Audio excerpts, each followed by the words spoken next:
Today on Ambition Blueprint, we're diving deep with Ernie, a driven and inspiring individual who has built his life around faith, discipline, and a relentless pursuit of purpose.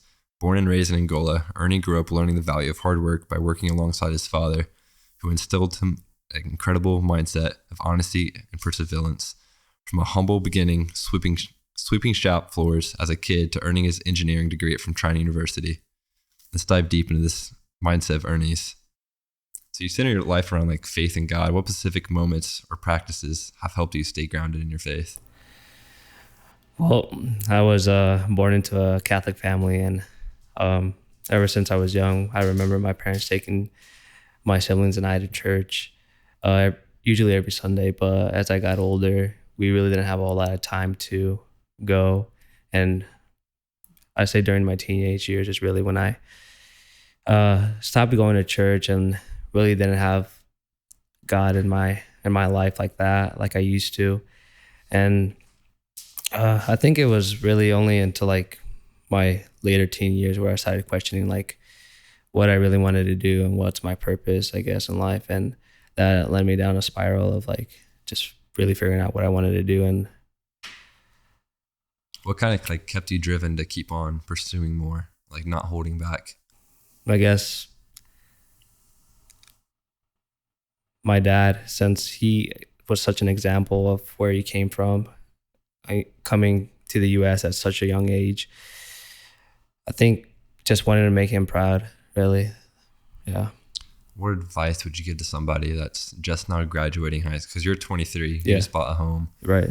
What advice would you give to somebody who's just now entering high school? Entering college, just graduated high school. Well, there's a lot of people that go into college not knowing what they want to do. And I'd say figure out what you want to do quickly.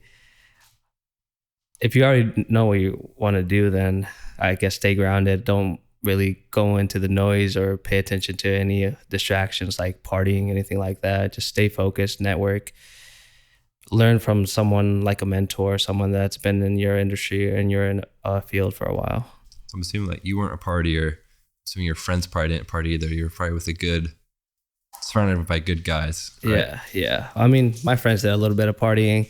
I did a little bit, but nothing that. Not the everyday. Yeah, not the everyday. I wasn't really into that. So for somebody that's trying to get out of their current friend group because they do party too much, what advice would you give to them? How would you like take that step of like entering a new environment? So I guess in a scenario where like your friends really want to go out like every weekend drinking or something, I'd just say not this weekend, and just break that habit. Because if it's every weekend and you're like not this weekend, I'm really not feeling it, stay home, read a book or something, then that's gonna like show to them that like, oh, maybe he doesn't want to do this every weekend. And I think once you really get that first like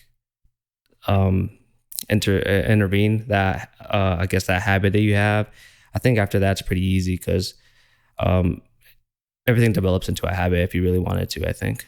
Yeah, I think I saw somewhere it's like it takes like 2 or 3 weeks of doing something consistently to make it a good habit. Yeah. Have you done the 75 hard? No, what is that?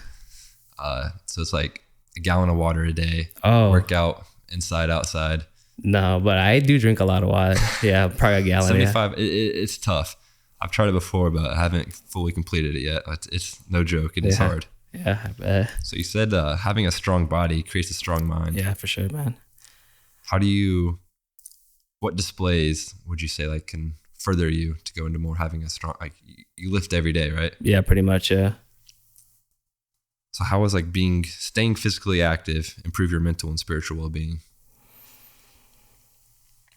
Well, when you're physically active, if you're really pushing yourself, you're going to that zone where like you're uncomfortable. And I guess if you stay in that zone, you appreciate everything you have around you, I guess. That's the best way I can describe it. Because like, let's say when I'm doing the most gruesome like workout, let's say squatting, since everybody doesn't do legs or skips legs, if I'm going hard, and I'm working out to a reps of like 12 or something, and I want to stop at 10, I just shut my brain off and say it's just 2 more reps, I'm gonna feel like I did, like, I don't know. Yeah, Can I curse? it's like cutting corners. Yeah. You can't cut corners. You Yeah. gotta do what you're gonna say you're gonna do. Yeah. It builds self belief. Yeah. What do you got today for? Today is chest, shoulders, and triceps. Yeah. Chest day is always fun. Yeah, the best day. So you've been facing the importance of honesty and admitting mistakes. Can you share a pivotal moment when choosing honesty shaped your life career? My life career? Yeah. Just being honest with yourself and saying like, okay, I can't do this. It's not going to be my future self. Just pushing forward. Well, I think, geez, that's a good question. Could you say that again, please? Yeah. I'm sorry. Right. So it's like the importance of being honest with yourself to find your future self. Yeah. So like when choosing honesty, how does that shape your life or your career? Well, I mean, if you're honest, I guess you're admitting your mistakes, then I guess that shows humility. And to those people around you, they're like, all right, this guy's mature. He admits his mistakes. And I think that definitely helps my career, where I've definitely messed up. I've, like, in my boss, from talking to my boss, I've messed up like maybe once or twice. Nothing major, but I was like, yeah, that's my fault. My apologies. I'll work to make sure this doesn't happen again. I'll do everything I can. Do you plan on having like your own company at some point? Yeah. Because you definitely have the mindset where I think I don't see you as an employee. I see you more as like a boss. Yeah. Yeah. For now I'm the employee, but yeah, I do want to have my own company eventually. Yeah. And then walk me through like your journey of becoming an engineer. Yeah. So that all started when, like, I was telling you on my response, started since I was young, really being exposed to working with my dad around manufacturing environment. With that manufacturing environment, they use a lot of 3D modeling software like SolidWorks, Revit, stuff like that. And I guess that really exposed me to the fundamentals of engineering on the manufacturing side. And that, I guess, guided me towards my engineering career, because I did think it was pretty cool to make whatever, like a frame for a trailer, or a tower, like for an airport or something. I thought that was always cool. And seeing how my dad left at a young age to come here, didn't finish school, and how smart he was really opened my eyes. And I think he always wanted me to become like an engineer. He would always say, be something in the engineering field. He wanted me to be an electrical engineer, which is what I went for at first. But that did not work out. I did not like that at all. So I was like, all right, let me do something I already have some exposure with. So I went with design engineering technology at Trine. And I definitely liked it. I was exposed to different aspects of engineering, specifically with design. So we touched on like 3D printing, prototyping, design for manufacturability, stuff like that. I know you've mentioned networking as like a huge key of your success. Mm-hmm. What part would you say of how would you get your name out there to network with others? Yeah, when I was in college. In general, yeah. Well, in college, I would always go to the career fairs or just talk to my classmates. I would try to find like something we have in common. Like, for example, one of my classmates for my senior design project would always wear these nice watches, Omega watches. I'm like, hey, I like your watch. And we started talking about watches, and we just bonded over that. It can be as simple as that. And he would introduce me to his friends and stuff, and it would go like that. Keep on rolling. Yeah. Snowball effect. Mm. So not wasting time on trivial things is a core belief of yours. What advice would you give to somebody struggling to identify what truly matters in their life? I'd say have a faith, whatever it is. Like, if you're close to your faith, I think you'll quickly figure out what's essential and what's just noise, background noise. I think that's the main thing. Yeah. Are there things that help you tune in to your path and not listen to the background noise? Yeah. I'd say going to church. Definitely going to church. I haven't read the Bible, which is I want to, but every time I go to church, they read a passage, and it really resonates with me. Yeah. What ways do you when you find yourself like going down that negative spiral? Yeah. And then you mentioned that you pray Yeah. multiple times a day. Yeah, definitely. How can you get yourself out of that negative spiral to make it a positive spiral, an upward spiral?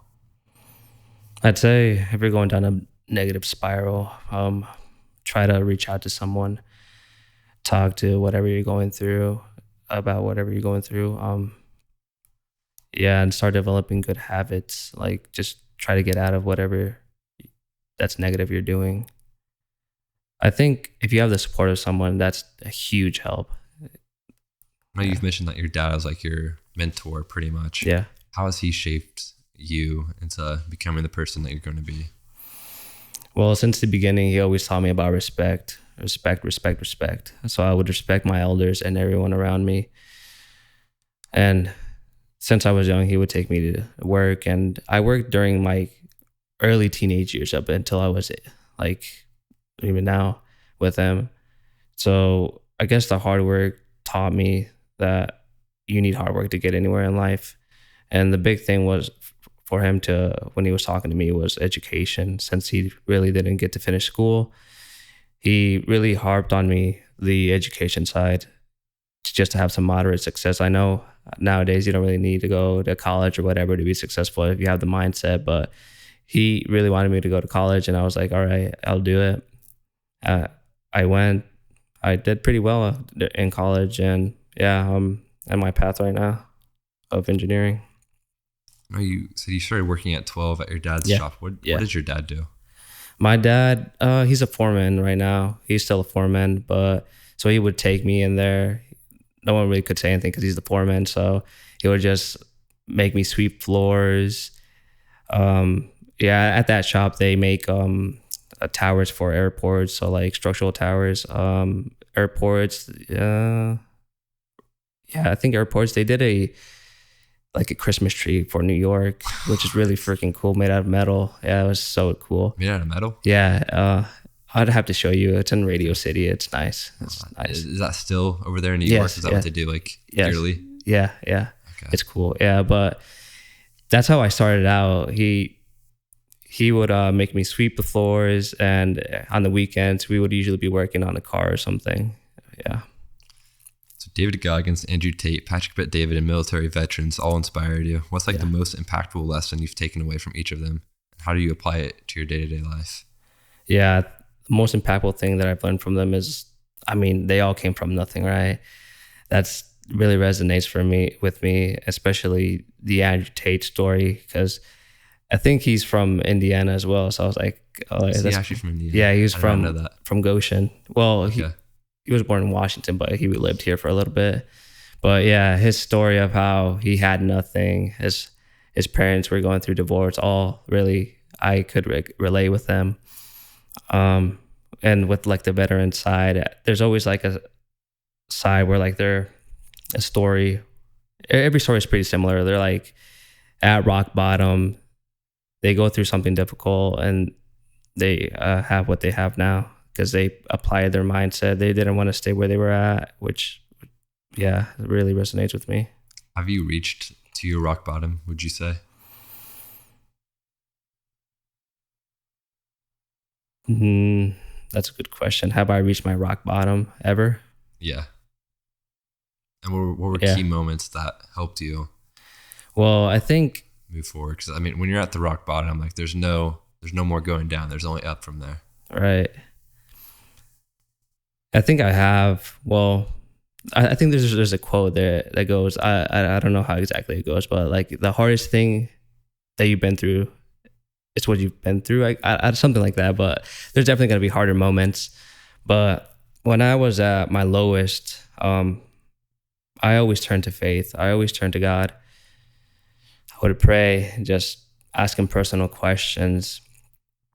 Um, yeah, that would really help me, because once I did that, I would notice results, like that God does listen to me or anyone when you pray.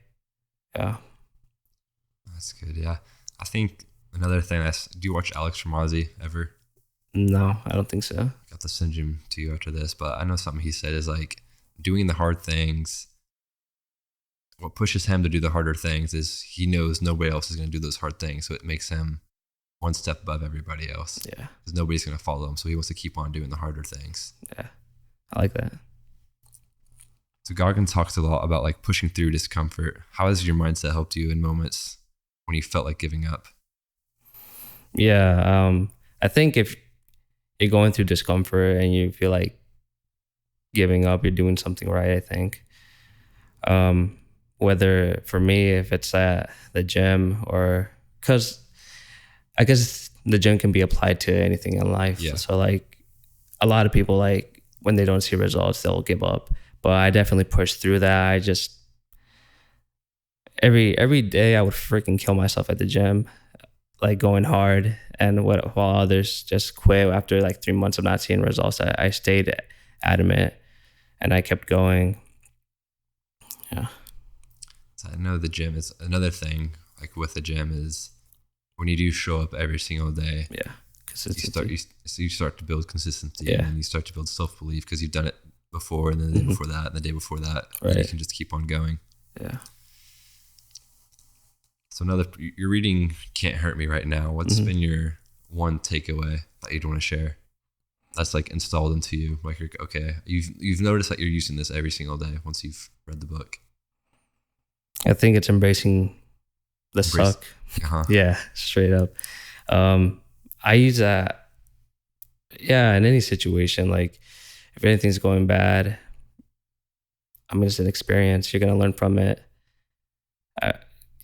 That I've taken away, but specifically the gym, because I think people like just give up pretty quickly or just go light.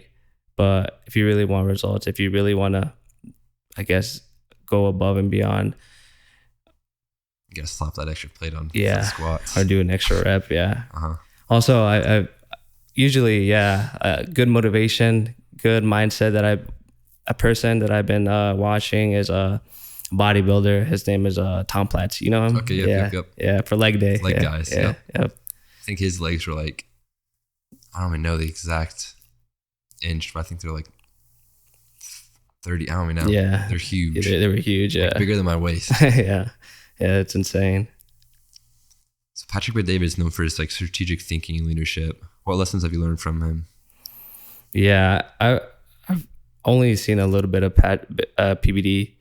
I've seen some of his podcasts, but I think with all that I've mentioned, like Andrew Tate and PBD, their mindsets all pretty similar.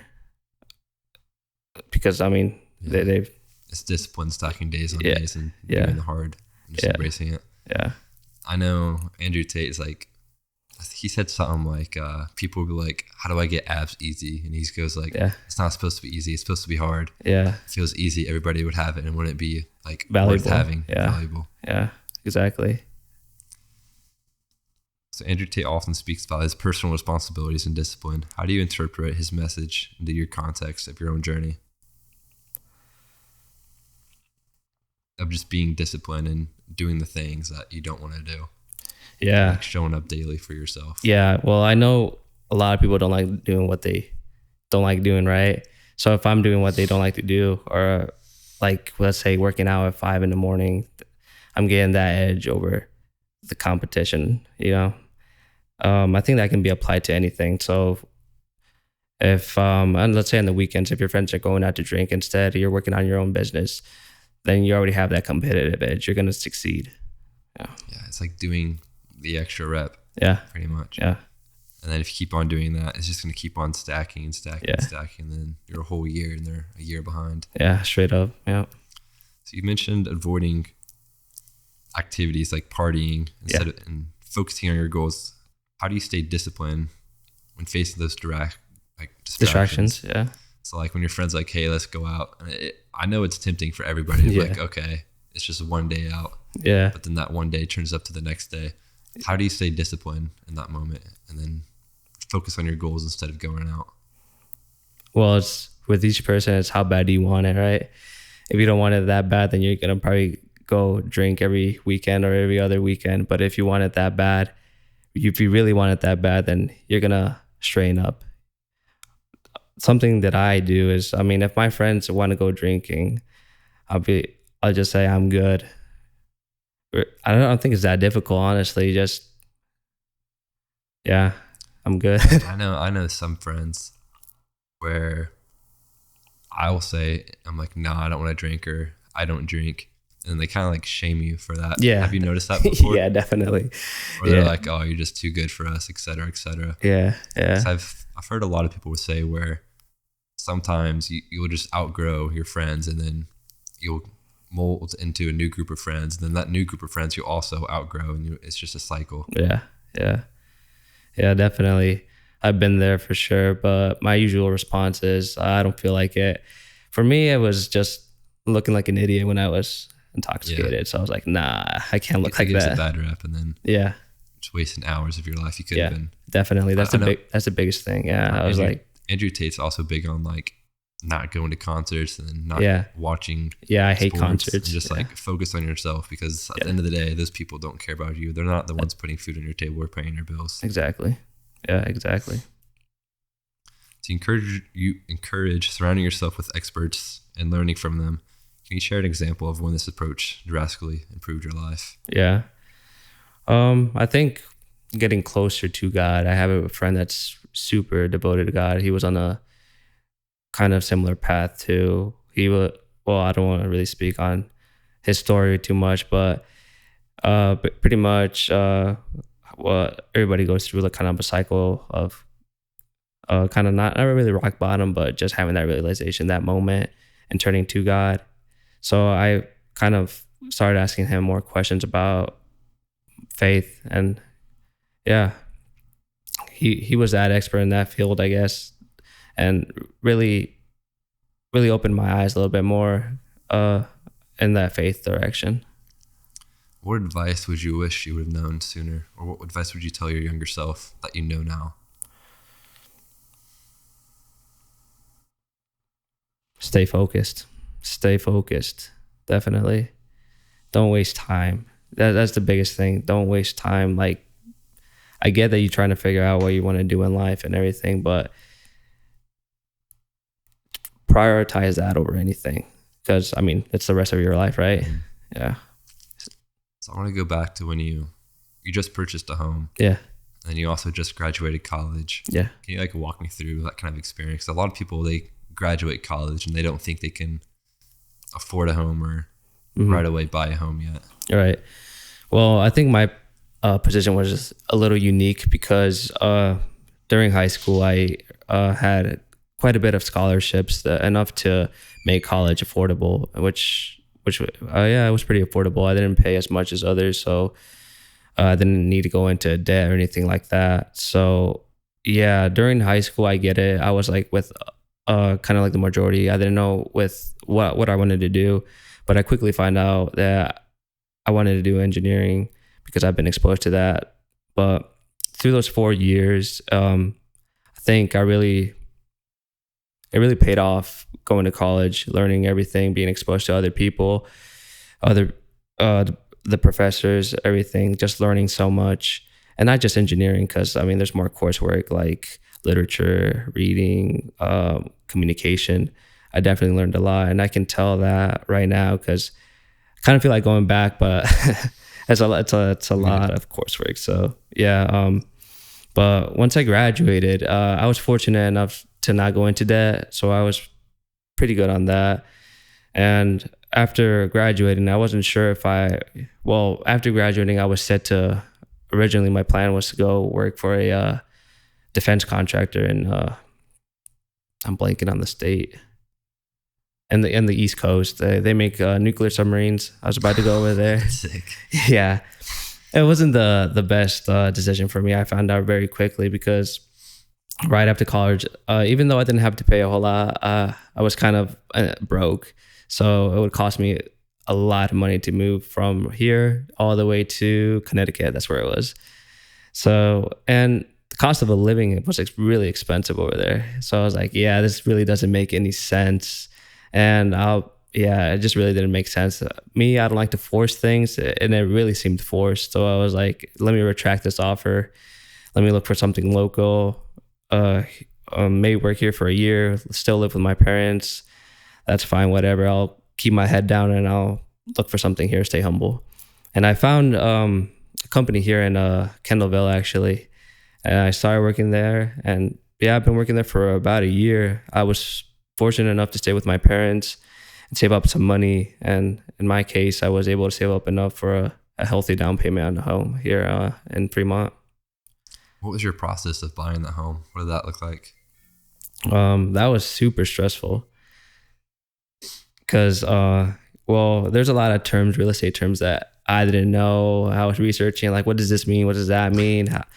Can I afford this home? Because in the beginning, I didn't know what I could afford. And I was looking into $700,000 homes. I was like, oh, I can't afford that. But yeah, that process was stressful, but I definitely learned a lot. Yeah. Is there anything you would do differently that you know now that you would have applied back then before buying a home?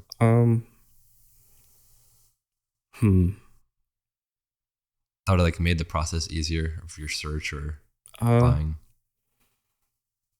I guess, I don't know, maybe exploring different mortgage lenders, especially local, so like your own bank or something. Mm-hmm.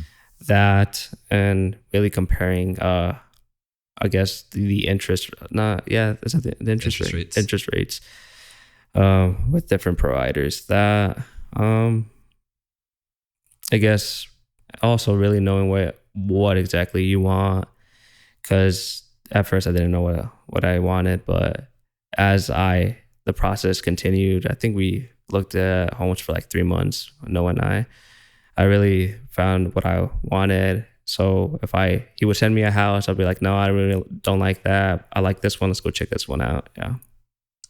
When you were working with Noah, what would you say is like the number one key that you've noticed that helped you when working with a realtor? Something he did or anything? Anything. Well, with Noah, he was really, really smart. He made sure that I knew all the real estate terms, to make sure if I had any questions, he would answer them. Even if I kept like nodding my head, like, yeah, I know, but I really didn't know. He would be like, all right, this is exactly what it means. Or like, all right, cool. Yeah. He's pretty smart when it comes to those real estate terms. Yeah. He knows what he's talking about. Yeah. So you said you sacrificed for your family's happiness. What sacrifice have you made so far? What drives your selfless approach to life? I'd say probably staying close to my family, working local, because I think family is like the biggest thing. Because I'm definitely noticing that now as I'm getting older, that those moments that you spend with spend time with your family are like the biggest moments ever, because you're never gonna get that back. Everybody passes away, and yeah, you better I make sure that I spend a lot of time with my family, because they're not always gonna be here. So I know time goes quick, and yeah, definitely. Once you get older, more stuff gets onto your plate. Mm-hmm. How do you use your time management to make sure you still have time for your family? Yeah, so I usually make time for my family in my weekends. I make sure I get everything done during the weekdays, and I'll visit my parents on the weekends. Yeah, I think getting all that done out of the way is key. Yeah. I know you also mentioned how your dad installed the mindset into you. How do you plan to install the same mindset into your kid or your future kid? Yeah, that's a good question. I think with this discipline, I think that goes a long way. So raising him though in a similar manner that I was raised, with honesty, hard work. But I think what I would do differently is I would definitely show him that although you can go to college, there's different avenues. You can be an entrepreneur, you can do anything really. So I think I would really show him the entrepreneur side, or to expose him. Yeah. If you could give your younger self one piece of advice based on everything you've learned, what would it be?